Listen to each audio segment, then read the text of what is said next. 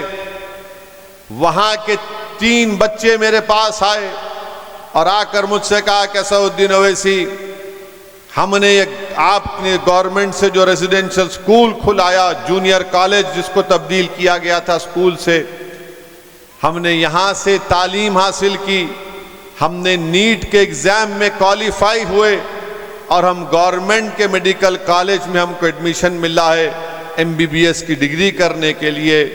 وہ بچے میرے پاس آئے، 3 بچے آئے تھے، آ کر مجھ سے کہا کہ ہماری مدد کرو، ہم کو کتابیں خریدنا ہے میڈیسن کی، ڈاکٹری کی تعلیم کے لیے۔ تو مجلس نے اپنے فنڈ سے ان تینوں بچوں کو 1-1 لاکھ روپے چیک لکھ کر ان کو دیا کہ جاؤ اور اپنی میڈیسن کی تعلیم حاصل کرو، اور ہر سال مجلس کے دفتر میں آ کر تم اپنی کتابوں کے لیے، تمہاری تعلیم کے جاری رکھنے کے لیے مجلس تمہاری مدد کرے گی۔ اور جو لوگ مجلس پر الزام لگاتے ہیں کہ مجلس فرقہ پرستی کرتی ہے، ارے ان 3 بچوں میں ایک بچہ ہمارے ہندو بھائی کا بیٹا بھی تھا۔ جب وہ میرے پاس آیا ان بچوں کے ساتھ تو شرما رہا تھا، میں نے کہا اگر کروں گا تو تینوں کو کروں گا، اور اس بچے نے ان تینوں بچوں نے کہا کہ ایک کے پتا بنڈی پر ترکاری بیچتے ہیں، ایک آٹو چلاتے ہیں، اور ایک کا کوئی مزدوری کرتے ہیں۔ یہ کام مجلس کرتی ہے، کیا راجستھان میں یہ کام نہیں ہو سکتا ہے میرے بھائی؟ ضرور ہوگا، اس وقت ہوگا جب آپ متحدہ طور پر اپنے ووٹ کا استعمال کریں گے۔ یہ کانگریس اور بی جے پی کبھی بھی نہیں چاہیں گے کہ آپ ایک طاقتور طاقت بن جائیں، یہ کبھی نہیں چاہیں گے کہ آپ کے نمائندے کامیاب ہو کر ویدھان سبھا میں چلے جائیں، یہ کبھی بھی نہیں چاہیں گے کہ آپ طاقتور بنیں، یہ کبھی بھی نہیں چاہیں گے کہ آپ کے بچے اسکولوں میں جا کر تعلیم حاصل کریں، یہ کبھی بھی نہیں چاہیں گے کہ آپ کی اولاد ڈاکٹر بنے، کلکٹر بنے، یہ صرف یہی چاہیں گے کہ غربت کے اس سائیکل میں آپ اپنی زندگی اسی میں گزارتے رہیں، قصبہ پرسی کے عالم میں اپنی زندگی کو آپ گزار دیں۔ یاد رکھو، اگر آپ انصاف چاہتے ہیں، اگر آپ اپنا حق چاہتے ہیں، اگر آپ ناانصافی کا خاتمہ چاہتے ہیں، اگر آپ عزت کی زندگی گزارنا چاہتے ہیں، اگر آپ حکومت کے ظلم کو ختم کرنا چاہتے ہیں، تو جمہوریت تم کو پکار پکار کر کہہ رہی ہے کہ متحدہ طور پر اپنے ووٹ کا استعمال کرو، تاکہ بھارت کی جمہوریت مضبوط ہو، تاکہ راجستھان میں جمہوریت مضبوط ہو، تاکہ تمہاری آواز، تمہاری تکالیف کا ذکر راجستھان کی ویدھان سبھا میں جب ہوگا تو حکومت کو جھکنا پڑے گا تمہاری طاقت کے سامنے، حکومت کو آپ کے مطالبات کو منوانا پڑے گا۔ یہ کام مجلس نے کیا تلنگانہ میں۔ ارے یہاں پر آ کر معلوم ہوتا ہے کہ یہاں پر جو کانگریس کے موجودہ ودھائک ہیں، انہوں نے وقف سمپتی کو برباد کر کے رکھ دیا، وقف کی جائیدادوں کو برباد کر کے رکھ دیا۔ ارے جب ہم اپنے مکھیہ منتری سے 2 مہینے پہلے ملے، کئی باتیں ہوئی، ہم نے کہا کہ مکھیہ منتری صاحب حیدرآباد کے اطراف آپ ہم کو 100 ایکڑ قبرستان کی زمین دو گورنمنٹ کی۔ ہم نے 100 ایکڑ زمین گورنمنٹ سے آرڈر نکلوا لیا، 100 ایکڑ زمین قبرستان کو ہم کو حیدرآباد کے اطراف دی گئی۔ وہاں پر ہم نے وقف بورڈ کو کہا کہ اس کی حفاظت کرو۔ آپ بتائیے میرے بھائی، یہ ہوتی ہے سیاسی طاقت۔ جن کانگریس کے نیتاؤں کو آپ نے اپنا ایم ایل اے بنایا وہ طاقتور بن گئے، مگر جنہوں نے ان کو ووٹ ڈالا وہ کمزور ہو گئے۔ مجلس یہ کرتی ہے کہ جو ووٹ ڈالتا ہے اس کو طاقتور بناتی ہے، مجلس یہ کرتی ہے کہ جو کمزور ہوتا ہے وہ ہماری آنکھوں میں مضبوط ہوتا ہے، جو مظلوم ہوتا ہے اس کو اٹھانا مجلس کا مقصد ہے، جو بے زبان ہے اس کی آواز بن کر پارلیمنٹ اور ویدھان سبھا میں ہم لڑتے ہیں۔ یہ مجلس کا کام رہا ہے۔